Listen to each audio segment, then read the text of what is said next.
बिस्मिल्लाहिर्रहमानिर्रहीम, अस्सलाम वालेकुम। आज हम कॉन्स्टिट्यूशन 1973 के पहले हिस्से पर गुफ्तगू करेंगे। यह हिस्सा 6 आर्टिकल पर मुश्तमिल है। इसमें रियासत के खदोखाल बयान कर दिए गए हैं। पहला आर्टिकल जो है बड़ा वाज़ेह है।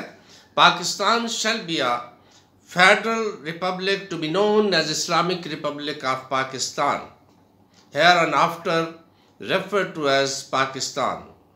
सो नाम, रियासत का नाम उसके कल्चर, उसके मज़हब और उसके लोगों के मज़हब का इजहार होता है। इस्लामिक रिपब्लिक सियासी निज़ाम का इजहार होता है। इस्लामिक रिपब्लिक ऑफ पाकिस्तान इसका नाम तहरीर किया गया। उसके बाद इसके क्लास 1 की जो है उसी में बी में यह बयान किया गया कि बलूचिस्तान, KPK, सिंध और पंजाब इसके सूबे होंगे। Federally administrative capital area, tribal areas और ऐसे एरियाज़ जो पाकिस्तान को किसी वक्त इख्तियार करें, ज्वाइन करें, मौजूद हों या बाहर से हों, उनका इजहार किया गया है।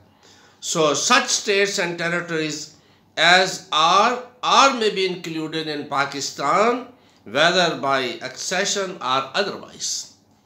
ये मुख्तलिफ रियासतें क्योंकि उस वक्त था वो उनकी गुंजाइश रखी गई। Islam shall be the state religion of Pakistan. Constitution में इस बात का वाज़ेह तयन कर दिया गया। Part 1 article 2 Islam shall be the state religion of Pakistan, क्योंकि पाकिस्तान बुनियादी नज़रिया ही इस्लाम था, इस बुनियाद पर इसका रखा गया। उसके बाद ऑब्जेक्टिव्स रेजोल्यूशन आर्टिकल 2A के तहत ऑब्जेक्टिव्स रेजोल्यूशन करारदाद मकासद को आइन का बाकायदा हिस्सा 8वीं अमेंडमेंट के तहत बना दिया गया। 8वीं अमेंडमेंट जो कि 1985 में पास हुई, उसमें करारदाद पाकिस्तान को इसका कॉन्स्टिट्यूशन का बाकायदा हिस्सा बनाया गया। पहले ये प्रीएम्बल में थी और इसके बाकायदा हिस्सा बनने के बाद 2A आर्टिकल इसको अलॉट हुआ। तो इसमें सबसे पहली बात जो है वो इक़्तिदार आला का तयन हुआ, जो किसी भी रियासत के लिए बड़ा ज़रूरी होता है। तो इसमें इक़्तिदार आला का तयन किया गया, जिसमें कहा गया कि sovereignty shall be vested in Almighty Allah and this shall be exercised by the people of Pakistan through their elected representatives. यानी अल्लाह ताला के पास इक़्तिदार आला होगा और इसको इस्तेमाल करने का इख्तियार जो है वो पाकिस्तान के लोगों के पास होगा और इलेक्टेड लोगों के पास होगा।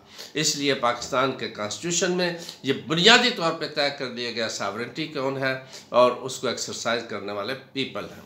यहाँ पे इसको हम कह सकते हैं कि थ्योर डेमोक्रेसी की तरफ ये एक रुझान है कि जिसमें लोगों का मानना, यानी अल्लाह के पास, अल्लाह अलमाइटी के पास इक़्तिदार आला होना, मज़हब इस्लाम और लोगों का इसको इख्तियार करना, ये इस्लाम की रूह भी है और जमहूरियत की रूह भी है और इलेक्टेड रिप्रेजेंटेटिव करेंगे। ये चीज़ें तय हैं और डिफाइन हैं।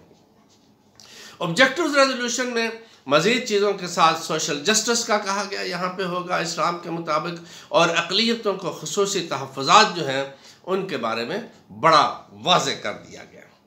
और फिर आर्टिकल 3 एक्सप्लॉयटेशन, किसी किस्म की भी जो है उसको एलिमिनेट कर दिया गया। किसी किस्म की एक्सप्लॉयटेशन मज़हब की बुनियाद पर या मईशत की बुनियाद पर या सियासत की बुनियाद पर, कल्चर की बुनियाद पर, इलाके की बुनियाद पर किसी किस्म की एक्सप्लॉयटेशन की इजाज़त पाकिस्तान में नहीं होगी। बेसिक राइट्स या आर्टिकल के उसमें तय कर दिया गया, आर्टिकल 4 के बेसिक राइट्स लोगों के प्रोटेक्ट किए जाएंगे। बुनियादी हकूक़, इनका फंडामेंटल राइट्स और इनकी तफसील जो है वो पार्ट 2 में बयान की गई, जिसको हम उसमें बयान करेंगे। आर्टिकल 5 लॉयल्टी ऑफ स्टेट जो है रियासत से वफादारी को बुनियाद बनाया गया। और आर्टिकल 6 जो है हाई ट्रीज़न, यानी कोई शख्स जो है वो बाय फोर्स कॉन्स्टिट्यूशन को पामाल करता है या इस किस्म की वो करता है तो उसके लिए हाई ट्रीज़न जो है वो एक्ट बनाया गया और इसकी सज़ा भी मुकर्रर की गई और इसका तयन जो है वो अदलिया को दे दिया गया। तो इस तरीके से पार्ट 1 में रियासत के खद्दो-खन्नाम, इक़्तिदार आला, रियासत के खद्दो-खाल वो बयान कर दिए गए, जिसमें बुनियादी हकूक़ ये ज़रूरी है। Thank you very much.